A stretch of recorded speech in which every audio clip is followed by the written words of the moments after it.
अस्सलाम वालेकुम नाजरीन, उम्मीद है आपको हमारी वीडियोस पसंद आती होंगी। बर वक्त वीडियोस देखने के लिए सब्सक्रिप्शन के बटन को प्रेस करें और बेल आइकन को दबाना मत भूलें। आइए चलते हैं अपने बक्के हिस्से की तरफ।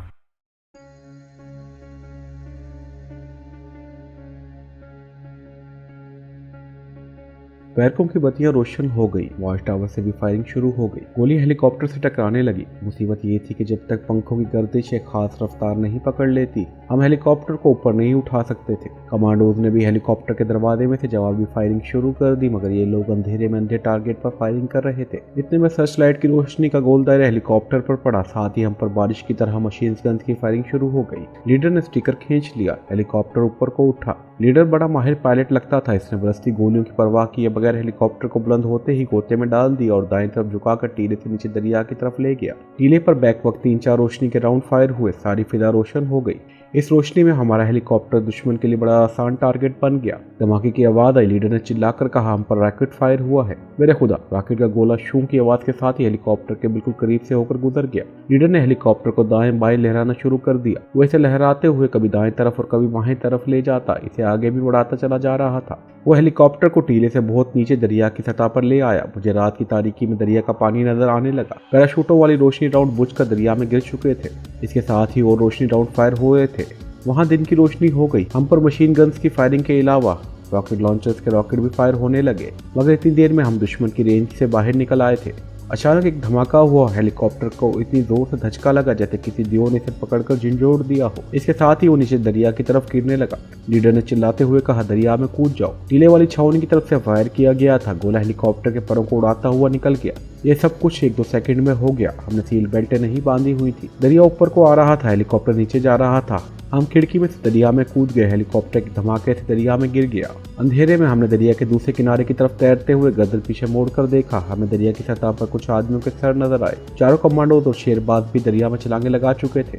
दरिया की लहरें वहां बड़ी तेज रफ्तार थी। हम तैरते हुए दूसरे किनारे पर आ गए, जो वहां से ज्यादा दूर नहीं था। यहाँ दरिया टीलों के दरमियान से होकर गुजरता था। हमारे दूसरे कमांडो साथी भी दरिया से निकल आए थे। वो रात की तारीकी में शेरबाज खान को बाजुओं से पकड़कर चलाते हुए हमारे पास आ गए। लीडर ने शेरबाज खान से कहा, जवान तुम ठीक हो? शेरबाज बोला, बिल्कुल ठीक हूँ सर। टांग पर जख्म है, ठीक हो जाएगा। हम दूर दरिया के दूसरे किनारे वाले टीले की तरफ ऊपर देख रहे थे, जहाँ से मशीन गन का फायर आना बंद हो गया था। दरिया में टीले से थोड़ी दूर तक सर्च लाइट की रोशनी पड़ रही थी। लीडर ने कहा, इन्हें यकीन हो गया है, इन्होंने हेलीकॉप्टर मार गिराया है। इनके पास यहाँ कोई दूसरा हेलीकॉप्टर नहीं है, वरना हमारा बच निकलना मुश्किल हो जाता। मैंने लीडर से पूछा कि अब हमें किस तरफ जाना चाहिए। लीडर ने कहा, फिक्र न करो, हमें मालूम है किस तरफ जाना है। फिर से अपने चारों सियापोश कमांडो से पूछा कि वह सब ठीक है ना। हर एक ने बारी बारी कहा, सब ठीक है सर। लीडर उठकर खड़ा हो गया। ओके, हमें इन पहाड़ियों से निकल जाना चाहिए। रात के अंधेरे में हम एक टीले की चढ़ाई चढ़ने लगे। लीडर कमांडो हमारी रहनुमाई कर रहा था। मैं शेरबाज को सहारा देकर अपने साथ चला रहा था। चारों कमांडो ढलान पर फैलकर आगे बढ़ रहे थे। शेरबाज खान ने मुझसे धीमी आवाज में पूछा, ये कौन लोग हैं? मैंने कहा, हमारे मुजाहिद भाई हैं। अभी खामोश रहो, फिर बात करेंगे। लीडर कमांडो मुझसे 4-5 कदम आगे चढ़ाई चढ़ रहा था। इसने हमारी बात सुनी तो बोला, बोलचाल बंद। टीला ज्यादा ऊंचा नहीं था। इसकी चोटी पर पहुंचने के बाद हम दूसरी तरफ उतरने लगे। पिछली रात की तारीकी में सामने गैर हमवार मैदान का मंजर था, जिसमें ताड़ी के बहुत दरख्त थे। इनकी छतरियां और ऊपर सितारों तक पहुंचती हुई मालूम होती थी। लीडर कमांडो हमें गाइड कर रहा था। बाकी चारों कमांडो अब हमारे साथ साथ चल रहे थे। शेरबाज खान लंगड़ा कर चल रहा था। इसकी वजह से हमारी रफ्तार सुस्त थी। वहाँ तेज रफ्तारी की जरूरत भी नहीं थी, क्योंकि हम छावनी के इलाके से बहुत दूर निकल आए थे।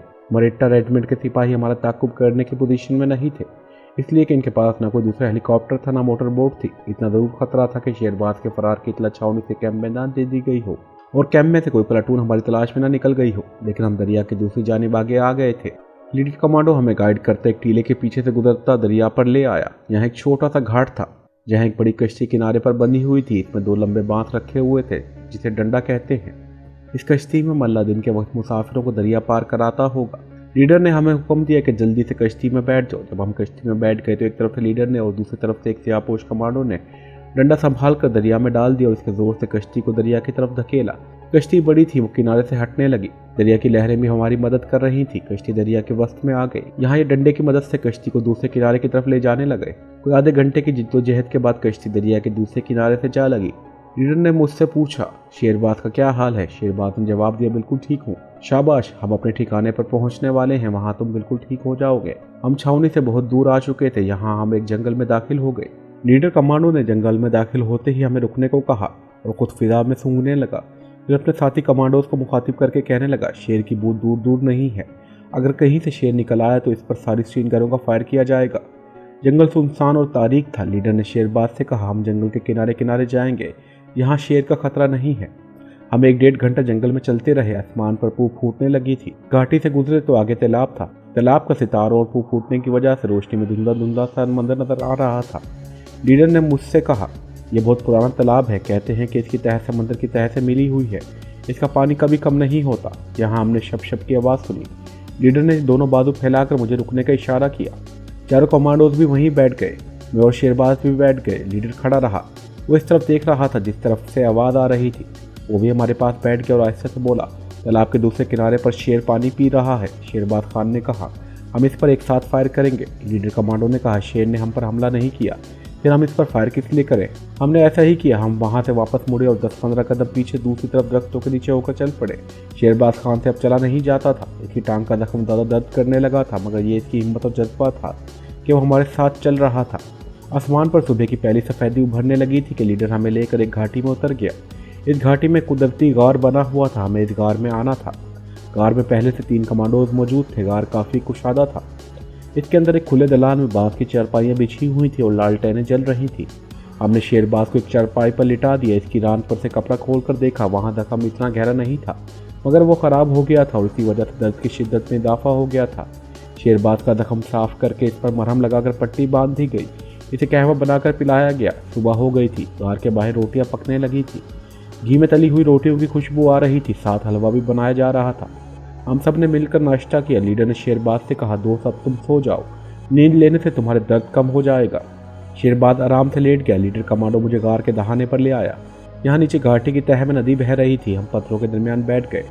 लीडर कमांडो ने मुझसे कहा, अब हम यहाँ से चले जाएंगे। हमने अपना फ़र्ज पूरा कर दिया है, अपना मिशन कामयाबी से मुकम्मल कर लिया है। तुम इस वक्त तक यहाँ ठहरो जब तक कि शेरबाज खान चलने फिरने के काबिल नहीं हो जाता। मेरे 2 आदमी तुम लोगों की देखभाल के लिए यहाँ मौजूद रहेंगे।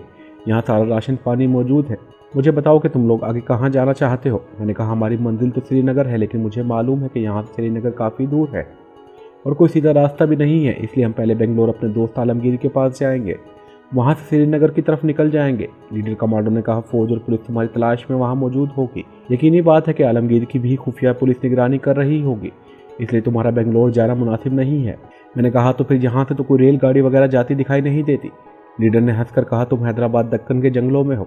यहाँ चारों तरफ बड़े बड़े शहर हैं, जहाँ रेलवे स्टेशन भी हैं। हम तुम्हें ऐसी रेलगाड़ी में सवार करा देंगे जो तुम्हें यहाँ से सीधे दिल्ली ले जाएगी। इसके आगे तुम खुद चले जाओगे। मैंने कहा, अगर ऐसा हो जाए तो इससे बेहतर और क्या बात हो सकती है। लीडर ने उठते हुए कहा, यह हो जाएगा, अब तुम अंदर जाकर आराम करो। मैं शाम को आकर बताऊंगा कि आगे का प्रोग्राम किस तरह बनेगा। ओके। मैंने कहा, ओके। मैं गार के अंदर दलान में चला आया। वहाँ देखा कि शेरबाज खान गहरी नींद सो रहा था। इसे नींद की अशद ज़रूरत थी। इंडियन मिलिट्री इंटेलिजेंस ने ना जाने से कैसी कैसी दरिंदा सिफ्त अदेते पहुँचाई थी। मैं भी एक चारपाई पर पड़ गया। मुझे भी नींद आ गई थी। सारा दिन हम दोनों सोए रहे। शाम के वक्त हमें एक कमांडो ने उठाया और कहा, लीडर आया है। लीडर कमांडो गार के दलान में दाखिल हुआ। इसके सर पर स्याह रुमाल नहीं था। इसकी छोटी छोटी शरई दाढ़ी और मूछें थी। माथे पर मेहराब था। इससे मुस्कुराते हुए शेरबाज से हाथ मिलाया। कहो दोस्त, अब क्या हाल है? शेरबाज ने कहा, दर्द में काफ़ी अफाका है। लीडर कमांडो ने अपने आदमी से कहा, रात को जख्म पर दोबारा मरहम लगाकर पट्टी बांध देना। फिर शेरबाज से कहने लगा, इंशाअल्लाह तुम 1-2 दिन में चल फिर सकोगे। मैंने शेरबाज को अभी कुछ नहीं बताया था। लीडर कमांडो ने खुद ही से सारी बात बयान कर दी और कहा कि हम लोगों का बेंगलोर जाना खतरनाक होगा, हमें यहीं से श्रीनगर रवाना हो जाना चाहिए। शेरबाज ने मेरी तरफ देखा। मैंने कहा, लीडर का ख्याल बिल्कुल सही है। बेंगलोर में पुलिस और फौज हमारी खास तौर पर तुम्हारी तलाश में जगह जगह छापे मार रही होगी, इसलिए बेहतर यही है कि हम यहीं से आगे निकल जाएं। शेरबाज खान ने लीडर से पूछा, यहाँ से करीबी शहर कौन सा है? लीडर ने कहा, यहाँ से करीबी शहर कोलार है। हमारा आदमी तुम दोनों को कोलार के रेलवे स्टेशन से हैदराबाद जाने वाली गाड़ी में बैठा देगा। हैदराबाद से तुम नागपुर वाली ट्रेन पकड़ोगे। वहाँ तुमको दिल्ली एक्सप्रेस मिल जाएगी जो होशिंगाबाद भोपाल छावनी से होती हुई तुम्हें दिल्ली पहुँचा देगी। आगे का रास्ता तुम्हें मालूम ही है। यही प्रोग्राम तय हुआ। अब हमें इंतज़ार था कि शेरबाज की टांग का जख्म ज़रा अच्छा हो तो वहाँ से रवाना हो जाएं। इस वक्त मुझे अपने दोस्त सांप का ख्याल आया। सांप आलमगीर के जंगल वाले खुफिया ठिकाने में था। मैं वहाँ जा नहीं सकता था। दूसरे दिन लीडर ने आकर हमें बताया कि मुंडेल छावनी से शेरबाज के फरार के बाद बेंगलोर और आसपास के कस्बों और देहातों में पुलिस इसे तलाश करती फिरती है। कहने लगा, हो सकता है कि खुफिया पुलिस कोलार में भी पहुंच गई हो, इसलिए मेरा ख्याल है कि तुम्हें अभी कुछ दिन यहीं रुके रहना चाहिए। अगर हालात नॉर्मल हो जाए तो फिर चले जाना। तजवीज़ बड़ी माकूल थी। हम लीडर कमांडो की खुफिया कमी गांव में पूरे 10 दिन तक छुपे रहे। इस दौरान शेरबाज खान का जख्म बिल्कुल ठीक हो गया था, वो आसानी से चल फिर लेता था। 11वें दिन लीडर ने हमें तैयारी का ऑर्डर दे दिया। कोलार तक तुम्हें खच्चरों पर बैठकर जाना होगा, हमारा आदमी तुम्हारे साथ होगा। सुबह चलोगे तो शुरू रात को कोलार पहुंच जाओगे। हैदराबाद के लिए वहां से तुम्हें रात के 11 बजे पैसेंजर ट्रेन मिल जाएगी। तुम कल मुंह अंधेरे यहाँ से चल पड़ो। हमें तैयारियां कौन सी करनी थी। कपड़े हमने दूसरे पहन लिए थे, यानी बुश शर्ट और पतलून और नए रबड़ के जूते।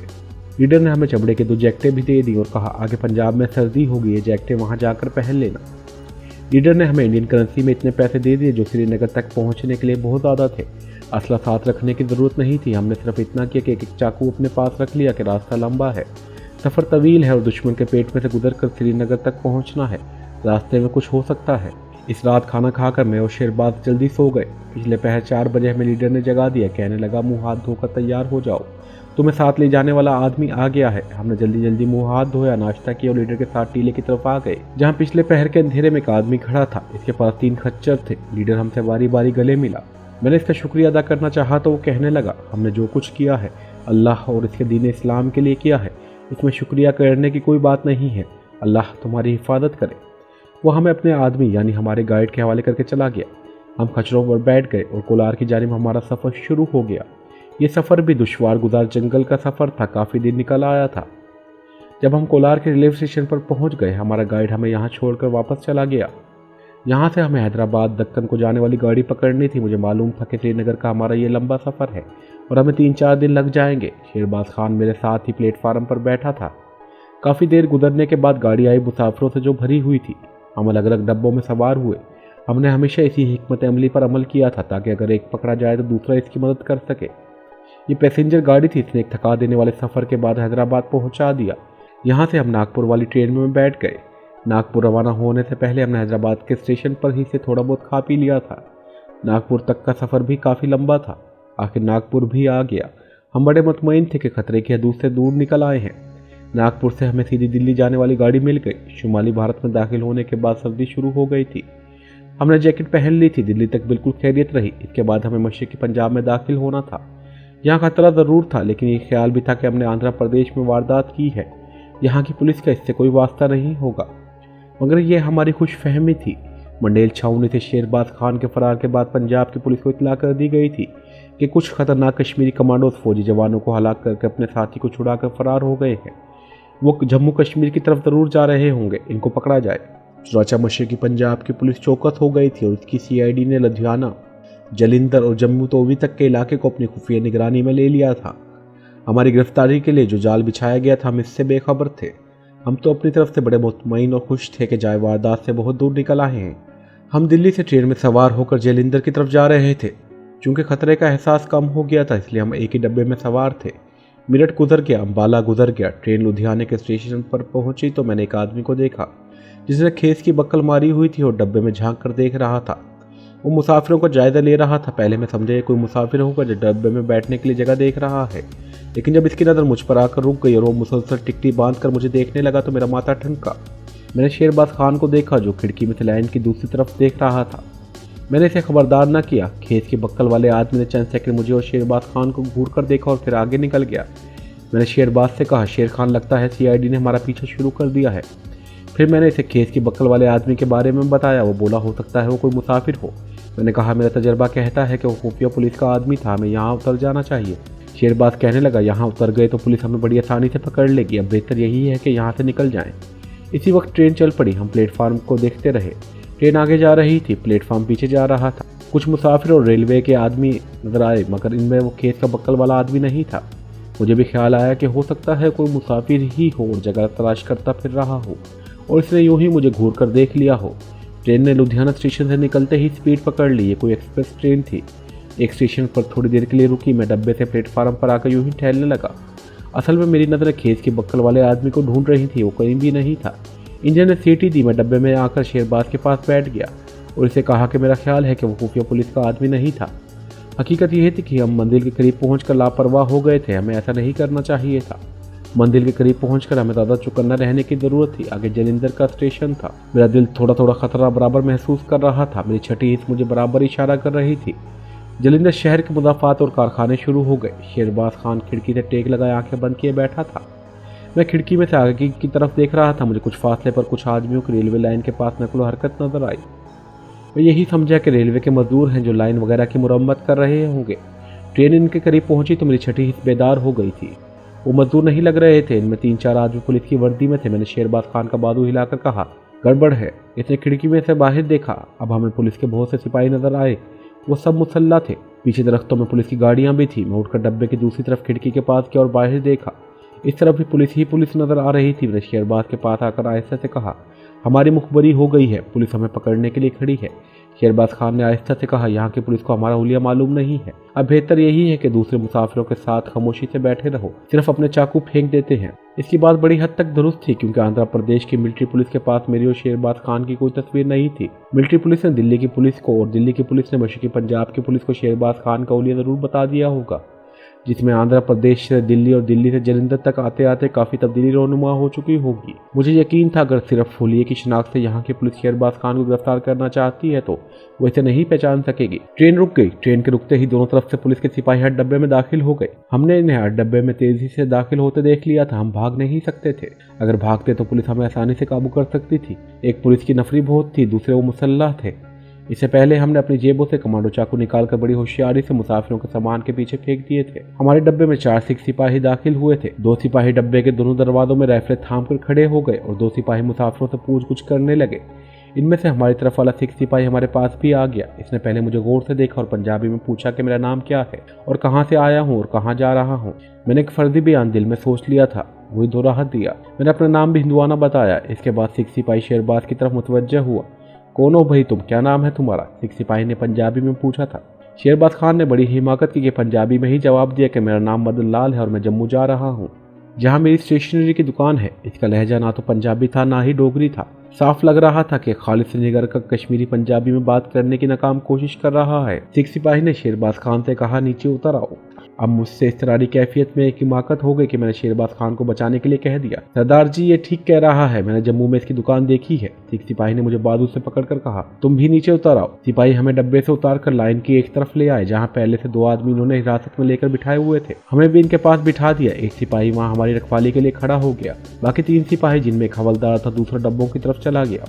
मालूम हुआ कि अभी वो सिर्फ मशकूक लोगों को घेर रहे हैं। हमारी इन्होंने अभी तलाशी भी नहीं ली थी। ये हमारी बड़ी खुशकिस्मती थी, वरना अगर वो हमारी तलाशी लेते तो यकीनन हमारे पत्तूने भी उतरवा कर देखते कि हम हिंदू हैं या मुसलमान। शायद वो एक काम वो थाने में जाकर सरंजाम देना चाहते थे। ट्रेन के दूसरे डब्बों को भी खंगाला जा रहा था। पुलिस हमसे ज़्यादा आगे थी। जो 2 आदमी वहाँ पहले से बैठे थे वो कुछ जुराम पेशा लगते थे। वो दोनों सरगोशियों में आपस में कुछ बातें कर रहे थे। शेरबाज खान ने मेरी तरफ देखा। मैंने सिख सिपाही की तरफ देखा जो वहाँ खड़ा पहरा दे रहा था। जहाँ हम बैठे थे वो जगह थोड़ी ऊंची थी। मैंने अपने पीछे से देखा, पीछे नशे में कच्ची पगडंडी थी। कुछ फासले पर एक बहुत बड़ा गड्ढा, जिसे पंजाब में गुट कहते हैं, चला आ रहा था। गड्ढे पर नीचे से लेकर ऊपर तक गन्ने की बोरियां लदी हुई थी। गड्ढे के आगे बैल जते हुए थे, जिसकी गावरी पर एक सिख बैठा बैलों को हाँक रहा था। मेरे जहन में फरार की एक तरकीब आ गई। मैंने शेरबाज खान के कान के पास मुँह ले जाकर पीछे देखते हुए कहा, मैं फरार हो रहा हूँ। इसने चौंक कर मेरी तरफ देखा। मैंने आंखों ही आंखों में करीब आती गुट की तरफ इशारा किया। शेरबाज खान ने आहिस्ता से नफी में सर हिलाया, जैसे कह रहा हो, इतनी पुलिस के होते हुए ये गलती ना करना, मारे जाओगे। मैंने इस बात में सर हिलाया और सिख सिपाही की तरफ देखा। वो मुझसे 2-3 कदम आगे राइफल कांधों से लगा इस तरह खड़ा था कि इसका मुंह रेलगाड़ी की तरफ था, जो ट्रेन के डब्बों में तलाशी ले रहे थे। इतनी देर में कमाद की बोरियों से लदी हुई गढ़ हमारे करीब आ गई थी।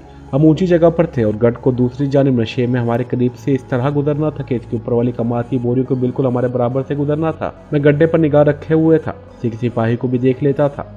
इसको हमारी तरफ देखने की जरूरत महसूस नहीं हो रही थी। वो समझने में हक पर जानिब था कि पुलिस की पूरी पलटन के होते हुए हम लोग अब कहाँ भाग सकते हैं। मैंने शेरबाज खान को आंखों ही आंखों में कहा, मैं तो जाता हूँ, जो होगा अल्लाह मालिक है। तुमको मौका मिले तो तुम भी फरार हो जाना। जैसे ही गुड मेरे बराबर से गुजरा, मैंने आखिरी बार सिख सिपाही की तरफ देखा, जो मेरी तरफ पुष्ट किए खड़ा था और बड़ी खामोशी और आवाज़ पैदा किए बगैर अपने आप को गड्ढे पर लदे हुए कमाद पर गिरा दिया। कमाद की भरियों पर गिरने से कोई आवाज़ पैदा ना हुई। कमाद की भरियाँ बगैर किसी तरतीब के लदी हुई थी। इनके दरमियान इर्द गिर्द थोड़ी थोड़ी खाली जगहें बनी हुई थी। मैं गड्ढे पर गिरते ही बोरियों के दरमियान एक खाली जगह में घुसकर औंधा हो गया और उसी जगह बेहिस्सो हरकत हो गया। कोई देखता तो इसे यही लगता कि गड्ढे का मालिक है जो कमाद की भरियों पर सो रहा है। गड्ढा एक गड्ढे में ज़रा सा उछला तो मैं कमाद की बोरियों में मजीद अंदर घुस गया। मैं सर उठाकर नहीं देख सकता था कि बाहर की सूरत हाल क्या है। बाहर की खामोशी और मामूल की आवाज़ें मुझे बता रही थी कि मेरे फरार का वहाँ किसी को इल्म नहीं हुआ, वरना पुलिस एक सेकंड में गड्ढे को रोककर मुझे पकड़ सकती थी। गड्ढा रू रू की आवाज़ निकालता कच्चे रास्ते पर चला जा रहा था। मैंने कमाद की भरियों के अंदर गड़मुड़ करके अपनी जगह बना ली थी कि बाहर से मुझे कोई नहीं देख सकता था। अगर पुलिस हेलीकॉप्टर लेकर आ जाती तो ऊपर से मुझे देख सकती थी। मैं और शेरबाज खान एक दूसरे से जुदा हो चुके थे। कमांडो जब एक्शन के दौरान एक दूसरे से जुदा हो जाते हैं तो फिर एक दूसरे की तलाश में वक्त ज़ाया नहीं करते, फिर इन्हें हालात से मुकाबला करते हुए और अपनी अपनी अकल से काम लेते हुए अकेले ही अपने कैंप तक पहुंचना होता है। पहुंच गए तो सब अच्छा है, ना पहुंचे तो अल्लाह मालिक। कमाद का गड्ढा बहुत आहिस्ता आहिस्ता जा रहा था। इस पर कई मन बल्कि कई टन वजन लदा हुआ था। पीछे से मुझे आदमियों के ऊंचा बोलने और एक दूसरे को पुकारने की आवाज़ें आईं। पुलिस को मेरे फरार का पता चल गया था। मैं अभी इस ट्रेन से ज़्यादा दूर नहीं था जिस पर पुलिस ने मुझे और शेरबाज खान को पकड़ने के लिए छापा मारा था, मगर मुझे एक फ़ायदा ज़रूर था कि मैं जहाँ छुपा हुआ था वहाँ किसी को शक व शोभा नहीं पड़ सकता था। मैं सर बाहर निकाल कर देखने का खतरा मोल नहीं लेना चाहता था। मेरे दोनों जानिब कमाद की भरियाँ ही भरियाँ थीं। गन्नों में से बाहर कुछ नज़र नहीं आ रहा था। मुझे महसूस हुआ कि गड्ढा एक तरफ मुड़ गया है। सिख गड्ढे वाला बैलों को हाँकते हुए कभी इनको गालियाँ देता और कभी चमकारने लगता और फिर खामोश हो जाता। मैंने अंदाज़ा लगा लिया था कि कमाद से भरा हुआ यह गड्ढा किसी शुगर मिल की तरफ जा रहा है। अगर तो ये शुगर मिल जलिंदर शहर में वाक़या थी तो इसमें एक खतरे से निकल आया था और दूसरे खतरे की तरफ जा रहा था। अगर ये गड्ढा कमाद लेकर किसी कस्बे में लगी हुई शुगर मिल की तरफ जा रहा था तो वहाँ मेरे लिए इतना खतरा नहीं था। सिपाहियों की आवाज़ें लम्हा ब लम्हा दूर हो रही थी। आहिस्ता आहिस्ता चलता हुआ गड्ढा किसी दूसरी सड़क पर दूर निकल आया था। ये सड़क हमवार थी और इस पर ज़्यादा हिचकोले नहीं लग रहे थे। मुझे रेल के इंजन की सीटी सुनाई दी। इसके बाद इंजन छुक छुक करते चल पड़ा। ट्रेन गुजरने लगी। आवाज़ से मालूम हो रहा था कि मैं रेलवे लाइन से दूर हो गया हूँ। आहिस्ता आहिस्ता रेलगाड़ी की आवाज़ दूर होते होते गायब हो गई। अब मैं किसी हद तक महफूज था। मैं गड्ढे से निकलना चाहता था, मगर सबसे पहले मैं ये देखना चाहता था कि इलाका शहर का है या देहाती इलाका है। मैंने बड़ी एहतियात से गन्नों की भरियों में से सर बाहर निकाल कर जायजा लिया। मैंने देखा कि जलिंदर शहर के मकान पीछे रह गए थे और जिस तरफ गड्ढा जा रहा था उधर खेत ही खेत थे। गड्ढा इन खेतों के दरमियान छोटे से कच्चे रास्ते पर चला जा रहा था जिसकी दोनों जानिब कहीं कहीं टाली दरख्त थे। मेरा असल रूट जलिंदर से आगे होशियारपुर कटुआ था और जम्मू तो भी था, मगर ये सारा इलाका मेरे लिए बेहद खतरनाक बन चुका था। इस सारे रूट को जम्मू तक पुलिस और मिलिट्री इंटेलिजेंस ने अपने घेरे में ले रखा होगा, क्योंकि इन्हें मालूम था कि मैं फरार होने के बाद इसी रास्ते से श्रीनगर जाऊंगा। चुनाचा मैं इस तरफ से श्रीनगर नहीं जाना चाहता था। अगर अमृतसर से श्रीनगर जाता हूँ तब भी बटाला गुरदासपुर के बाद मुझे कठुआ से होकर जम्मू तो भी पहुँचना पड़ता था और वहाँ मेरे पकड़े जाने का 100% इम्कान था। गड्ढा चला जा रहा था और मैं यही सोच रहा था कि मुझे किस तरफ जाना चाहिए। आखिर मैंने यही फैसला किया कि मुझे खतरे के इलाके से दूर हो जाना चाहिए और अमृतसर पहुंचकर किसी जगह रूपोश होकर अगले प्रोग्राम का जायजा लेना चाहिए। मेरे अंदाजे के मुताबिक पुलिस की सारी तवज्जो जलिंदर होशियारपुर कटुआ पर थी। अमृतसर की तरफ पुलिस का ख्याल ही नहीं गया होगा। सिख सिपाही ने रेल के डब्बे से निकालने के बाद मेरी तलाशी नहीं ली थी। शेरबाज खान की भी तलाशी नहीं ली थी। पुलिस इस वक्त अफरा तफरी की हालत में थी। वो मुश्तबा अफराद को पकड़ने में लगी हुई थी और पकड़ने के बाद थाने ले जाकर बाकी कार्रवाई करने का इरादा रखती थी। मैंने कमाद की भरियों में लेटे लेटे अपनी जैकेट के अंदरूनी जेब में हाथ डालकर देखा। मेरी जेब में नोट मौजूद थे। दक्कन के जांबाज मुजाहिदों ने हमें काफ़ी पैसे दे दिए थे। मैं अमृतसर के किसी ऊंचे दर्जे के होटल में ठहर सकता था। ऊंचे दर्जे के होटल में पकड़े जाने और CID का खतरा छोटे होटलों की निस्बत कम होता है।